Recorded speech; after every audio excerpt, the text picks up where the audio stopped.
Hello and welcome to my channel Pallavi's English Academy. Today we will study a lesson of class 12 and the name of the lesson is Lost Spring, written by Anis Young. The writer of this chapter, Anis Young, is an Indian author, journalist and a columnist for the newspapers in India and abroad. And she is famous for her well-known work Unveiling India, which was a chronicle of the lives of the women in India.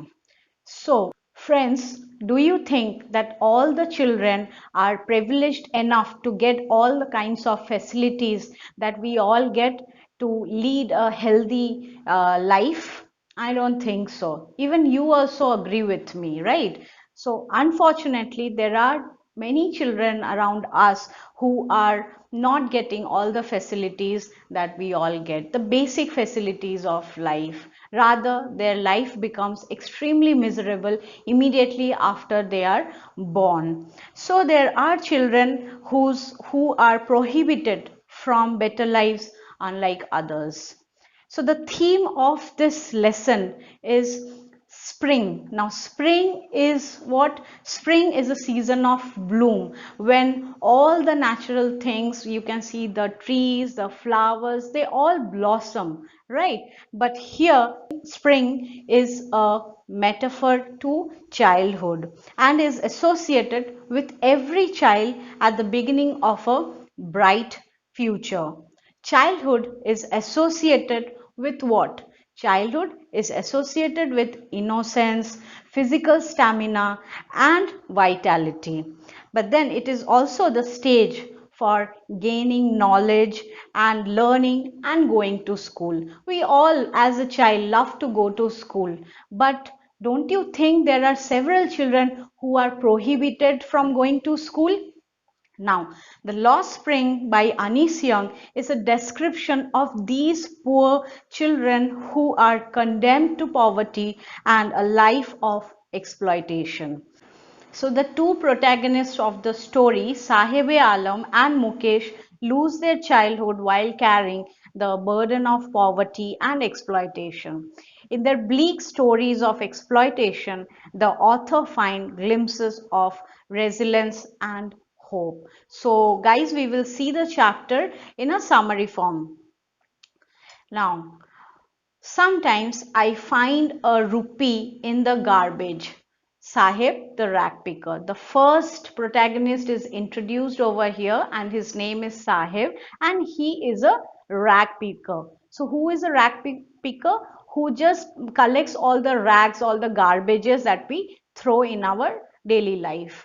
Every morning, the author meets Sahib and his friends scrounging for gold in the garbage dumps of a neighborhood. So every morning, the author over here, she meets Sahib and his friends who just scrounge for gold. Just they try to find out gold in the garbage dumps of a neighborhood. So where she lives, she finds this person Sahib along with his friends. They just try to find out some gold in the garbage dumps.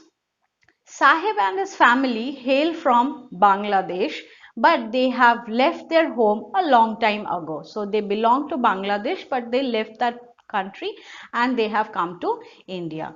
Storms washed away their fields and homes, reducing them to a state of abject poverty, which they left behind in the hope of finding a better life. So they left that place, they left Bangladesh, and it was why? Because of the storm. The storms washed their fields and their homes, and finally they were left with only poverty. So they have come here to find a better life. This is why they came to the city looking for gold. So gold over here means what? Gold here is just to get money, for them to get something or to earn something for their livelihood. The author asks Sahib why he does rag picking and does not go to school. So she was curious to know that why the child in his childhood he is doing this work rather going to school. The author was curious to know why the child did not go to school at that time and why he was rag picking. To this, he replies that there is no school in his neighborhood. So, a simple answer was given by him that there was no school in the neighborhood. The author jokingly promises to open a school. After a few days, Sahib asks if the author has opened the school. The author is very embarrassed at having made a promise that was not meant to be fulfilled. Nevertheless, she realizes that such promises are made to these children almost every day. I absolutely agree with this thing. Every day we make such kind of promises to these children who are poverty stricken. We say, Acha, okay, we will make schools for you, we will give good food to you. But do you think these promises are carried? No, it is not. These promises are meant to be broken. After some months of knowing him, the author asks Sahib his full name. The author notices the irony in Sahib's name. Sahib-e-Alam, which means Lord of the Universe. So from the name we find the meaning, and the meaning is the Lord of the Universe. But do you think so that in his real life he is having all the luxuries and facilities? No. So it is an irony over here. She feels that Sahib would not believe what his name means. Unaware of the meaning of his name, Sahib roams with his gang barefoot on the streets. So, like all the other children, he is barefooted and he roams around carelessly with his friends. The author curiously asks why they don't wear slippers, they don't have any kind of footwear. So, one replies that his mother does not bring them down from the shelf. Another says he wants shoes. So various kinds of answers were given by the children. Amongst them, one say that the mother does not allow or give the slippers to the child. It is kept on the shelf. And the other child says he wants shoes. Moving across the country, the author has seen many children walk barefoot. One of the explanations is that it is a tradition and not lack of money, because all these children who are from the slum, they don't, either they don't have the shoes, or maybe they are not interested to wear shoes. They are not so much civilized, or they are not so interested in wearing the shoes. Anis wonders if this is just an excuse to explain away a perpetual state of poverty. So when they are habituated with this kind of poverty, merely they are giving an excuse. So then, next, author is pained by the fact that rag pickers are still barefoot. The author remembers a man from Udupi who, as a young boy, would pass a temple where his father was a priest and pray for a pair of shoes. So she just remembers one incident, and here she says that there was a person from Udupi who, as a young boy, would pass a temple where his father was a priest, and every time he prayed for a pair of shoes. 30 years later, the author visited his town. Behind the temple, there was a house of a new priest. So she is just recollecting a memory where she is thinking of an incident that there was a boy who lived in Udupi and he used to go to the temple every time and prayed for shoes. Anis noticed the young boy of the priest who arrived panting. He was wearing shoes. The writer was reminded of the boy who prayed that he should never lose his shoes. The goddess had granted his prayer, as most of the young boys there now have shoes to wear. As against this, the rag pickers in the author's neighborhood still remain barefoot. So, what do we understand over here? That in some cases the things are fulfilled. There are places which are not developed, but slowly and gradually those areas get developed and people fulfill their wish. Here also the child gets his shoes and he wears his shoes, but here Anis Young, she says that in her neighborhood all the rag pickers are still barefooted. The author's acquaintance with the barefoot rag pickers takes her to Simapuri. Simapuri is a place on the periphery of Delhi. So, Simapuri is a place in the outskirts of Delhi, and the author was very curious to know about the lifestyle of these rag pickers. So, she went to Simapuri, yet miles away from it metaphorically. So, Delhi is a quite developed city, but then the outskirts are not developed enough because the basic needs are not fulfilled over there. This place is home to 10,000 other shoeless rag pickers like Sahib. So 10,000 and more than 10,000 people like Sahib, they reside there. They are all Bangladeshi refugees who came here back in 1971. They live in very poor conditions in mud structures with roof of tin and tarpaulin. So the houses are not constructed properly. They are very poorly constructed, and it is quite easy to break those houses. So that's the houses where these people live. The place has no running water facility and no drainage. Now imagine, even the hygiene is not proper over there. The sanitation is completely improper.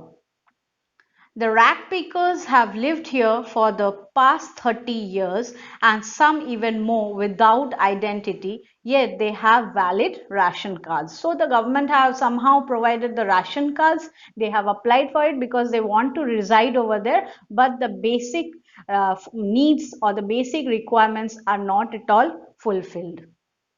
Not having an identity does not bother them. If at the end of the day they don't sleep with empty stomachs, just imagine yourself in their situation. Just go to the world of these people. For them, identity doesn't matter, but the priority for them is what? Not to sleep empty stomach. Imagine about the mother who is unable to give food to the child, and the child starves whole night. They prefer to live here rather than in the fields at home, which give them no grain. So they who once lived in the beautiful land of green fields and rivers are now compelled to pitch their tents wherever they find food. Children are born in them and become partners in survival. So their life has become extremely difficult, and they are facing so much problems and hurdles which earlier was not. Earlier they had proper food, they had proper homes, but due to destiny, due to the nature, things changed, and they had to come here where their basic priority is just to get food, and they fight every day. They somehow try to earn something which will end up to get food. And survival in Simapuri means rag picking. So in Simapuri, the basic work that the people do is rag picking. Over the years, rag picking has become an art.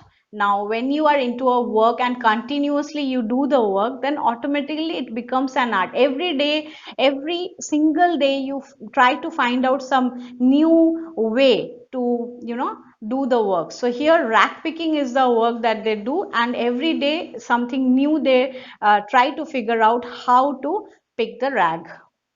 Garbage is gold to these rag pickers. It is their only support and means of income. So as I told you, gold over here means hope. So every day when they get these things, every day when they get the rags, they try to find out what is new that day they will get. Sahib tells the author that sometimes he finds a rupee, even a 10 rupee note. Anis realizes that garbage holds a different meaning to both parents and children. For parents, it is the source of their livelihood, providing them with food and shelter. For children, it is wrapped in wonder.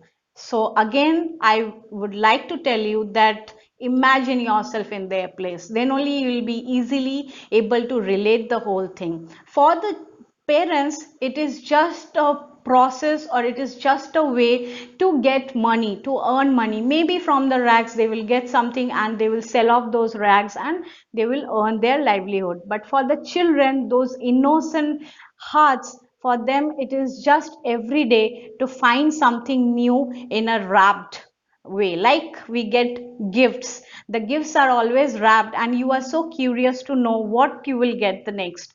So here for them the rags are the gifts of wonder. Now, one winter morning, the author sees Sahib outside the fenced gate of the neighborhood club. So the author encounters Sahib over there, who was standing outside the fenced gate of the neighborhood club. He is watching a game of tennis. Sahib seems to be fascinated by the game. It seemed that a small child, he is looking inside the club and he is watching what? A game of tennis. And he is extremely fascinated. He is very anxiously, he is watching the whole game. He tells the author that sometimes the guard lets him in and then he can ride the swing. So the guards allow sometimes and he gets in and he swings and plays. The author notices that Sahib is wearing tennis shoes. Sahib tells her that someone gave them to him. The fact that some rich boy discarded the shoes because there was a hole in one of them does not bother him. For Sahib, who has walked his whole life barefoot, it is like a dream come true. So for someone which is unnecessary becomes a necessity for the other. For the rich person, the tennis shoes became unnecessary. He just wanted to discard the thing, but it became a priority and a necessity, and you can say a happiness for this small child. One morning, the author sees Sahib on his way to the milk booth. So, another day, the author sees Sahib and he was standing in front of a milk booth. He is carrying a steel canister. He informs the author that now he works at the tea stall and is paid rupees 800 and all his meals. So now the author finds Sahib is no more a rag picker and he is working under a person who gives him rupees 800 and all his meals. And where is he working? He is working in a milk booth. But the author feels that Sahib is not happy. His face has lost its carefree look.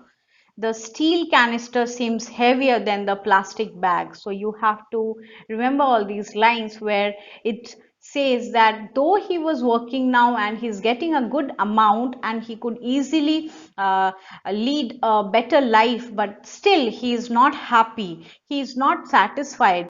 The steel canister seems to be heavier than the plastic bag. The bag was his, but the canister belongs to the owner of the tea stall. Mark my line. So here the author is highlighting on the fact that it is always good to be your own master. Earlier, he was a rag picker and nobody was there to control him. It was his wish wherever he wanted to go, he went, he picked up the rags and he was his own master after all. But here he is working under someone. Sahib is no longer his own master, as I told you. Now we will move on to another story of the chapter The Lost Spring, and it is about Mukesh. So now both the stories have similarities, you'll find. Both the children over here are extremely poverty stricken and how their lives have become extremely difficult. So their childhood is not happy like others. Their childhood is not carefree like others. Here begins the second story. In Firozabad, the author meets Mukesh, who insists on being his own master. So she again finds another child over here, and his name is Mukesh, and he wants to be his own master. He wishes to be a motor mechanic, so his dream was to become a motor mechanic. Anis asks him if he knows anything about cars. Mukesh replies that he would learn to drive a car. So he has his aspirations and he wants to drive a car, certainly. The author feels that his dream is like a mirage amidst the dusty streets of Firozabad. So mirage is what? It's an illusion. So in the dusty streets of Firozabad, it seems just to be like an illusion. He's thinking or he's hoping for something which is almost next to impossible. Every second family in Firozabad is engaged in the business of bangle making. Firozabad is the center of India's glass blowing industry where generations after generations have been involved in this business. So Firozabad is famous for bangle making, and every single family of Firozabad is into this bangle making business. The people of Firozabad involve their children in the bangle making industry without knowing that it is illegal for children to work in the glass furnaces with high temperatures in dingy cells without air and light. So the people of Firozabad, they are unaware of the fact that it is illegal to involve the children in this kind of work. It is illegal to get the children into the blast furnaces where it is completely dingy and it is without air and light. If the law is enforced, then almost 20,000 children would be out of the hot furnaces where they worked day and night, often losing the brightness of their eyes. So you relate it with the title of the lesson, the lost spring. Why it is said that it is lost spring? Because the children in their early stage, in their childhood, they, instead of going to school, they are going into the blast furnaces where they have maximum chances of losing their eyesight. It is so difficult to work in the atmosphere where the condition is so difficult. They don't have enough light, they don't have enough air.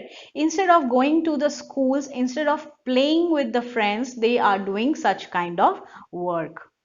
Mukesh proudly announces that his house is being rebuilt and volunteers to take the author home. So he volunteers the author and they walk towards their home. They walk down stinking lanes choked with garbage, past houses that are small and dirty constructions with wobbly doors and with no windows. So just see the area where they were going. The whole description of the area has been given, that it was quite dingy, it was quite dirty, unhygienic, and the constructions were extremely wobbly. The doors were almost easily able to break. With no windows, where families of human and animals coexist in a primitive state. So it did not, the author could not find or realize that whether there were animals living over there or human beings. It was so much unhygienic and it was very difficult to lead a life over there.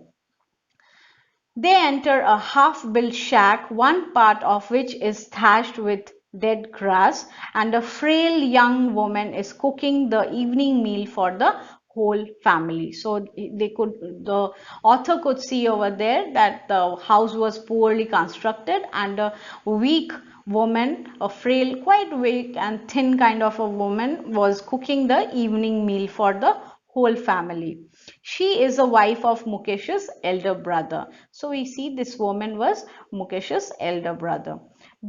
Though not much older in years, she has the respect of a Bahu. She veils her face when Mukesh's father enters. So this is a tradition and culture, and she follows the tradition and she veils her face when immediately her father-in-law comes in.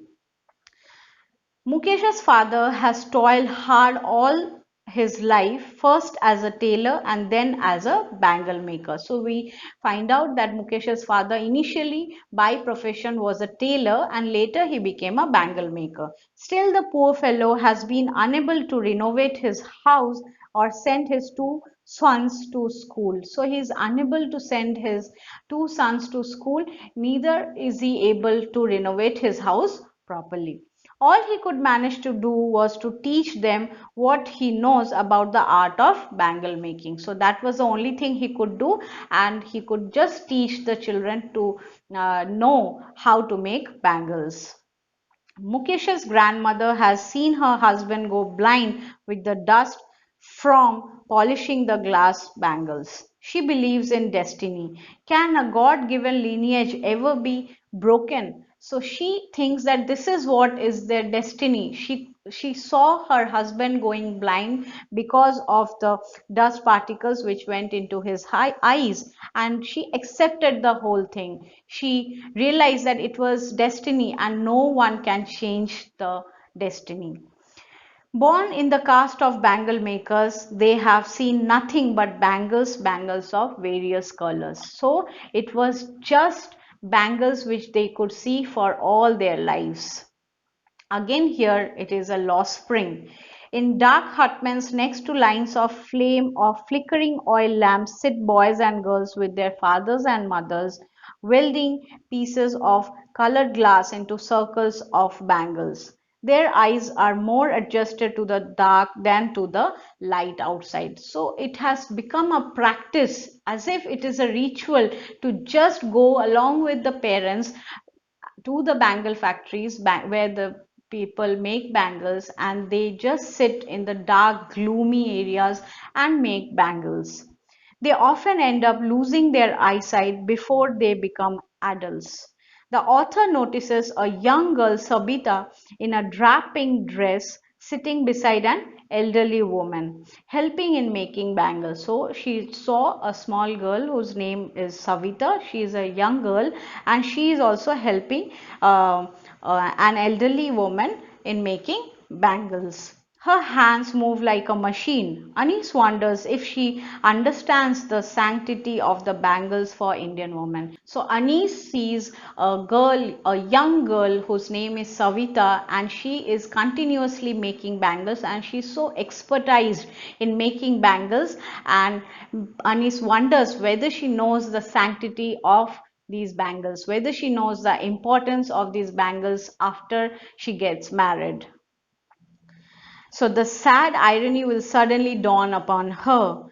She will become a bride like the old woman sitting beside her. In a voice drained of joy, the old lady tells the author that she has not enjoyed even one full meal in her entire lifetime. So the life for them is so challenging, guys. Every time they face problems, and here also this elderly woman, after her married life started, she just can't remember one single day when she could have complete meal and slept. One wonders if Mukesh's father has achieved what many have failed to achieve in their lifetime. Now, one can wonder that maybe he has done slightly better than others in his lifetime. He has a roof over his head. The cry of not having money can be heard in every household of Firozabad. So they are just people without any kind of basic facilities. They are completely poverty stricken. They are all poor. They don't have all the facilities and they don't have enough money to lead their livelihood. Nothing has changed over the years. Years of hardship have killed all hopes and dreams. So the place is unchanged. The people over there, their lifestyle, their livelihood, everything is unchanged. The author asks a group of young men to organize themselves in a cooperative. She learns the horrific truth that even if they get organized, they are taken to jail for doing something illegal and are beaten up. There is no leader among them. So she just comes up with a solution and she addresses some young people that you can always make a cooperative and all can work as a team.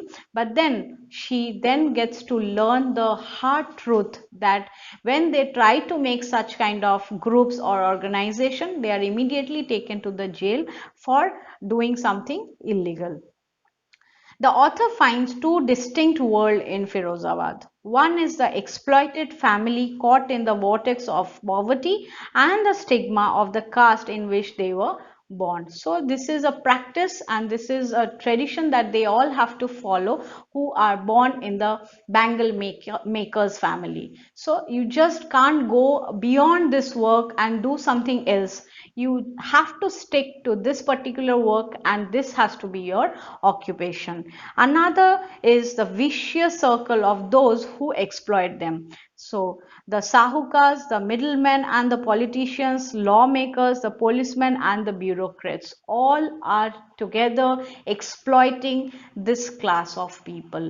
These have created such a burden that a child accepts this as naturally as his father did, because no one is there to bring change in their life. And all these higher class people, they are all involved in the same way. They are least bothered and they don't want this class of people, the bangle makers, to develop. They just don't want. So the children, they have also accepted the fact that this is their destiny. They can't go beyond this. To do something else would mean to dare, and daring is not a part of growing up. So nobody can take up that challenge. Nobody can dare to go beyond this system. The author is filled with joy when she finally finds Mukesh thinking differently. The boy is filled with hope. His dream of being a motor mechanic is still alive in his eyes. So in the beginning, as we see that Mukesh, he declares that he wants to be a motor mechanic. So here, in spite of all these problems, he has a dream and he thinks to go beyond this practice of bangle making and he wants to become a motor mechanic. He is willing to dare. Anis asks Mukesh if he also dreams of flying a plane. Mukesh replies in the negative. He is content to dream of cars, as few planes fly over Firozabad. Though he has hardly seen planes flying, so his dreams are not so big though, but he dreams to drive a car for sure. So it is very important to know about the fact that childhood is precious. Childhood is the spring for all of us. So just if you encounter anywhere child labor, immediately stop it, because child labor is illegal. That's the theme of the chapter. So you should not entertain children to do any kind of odd jobs, because it is something which can even happen to you, though you are getting all the facilities. But again, you should be always aware of the fact that all the children are same. They are all creation of God. So children should live their life happily. They should enjoy their childhood. They should always have that, juice of life, where they get so much to explore. They go to schools, they play with the other friends, and they learn new things. So childhood is again the most precious stage of life. I hope you understood the lesson. Guys, if you have any kind of doubts, then you can text me below in the comment section and I'll clarify your doubts. And please don't forget to subscribe my channel. Bye. Thank you.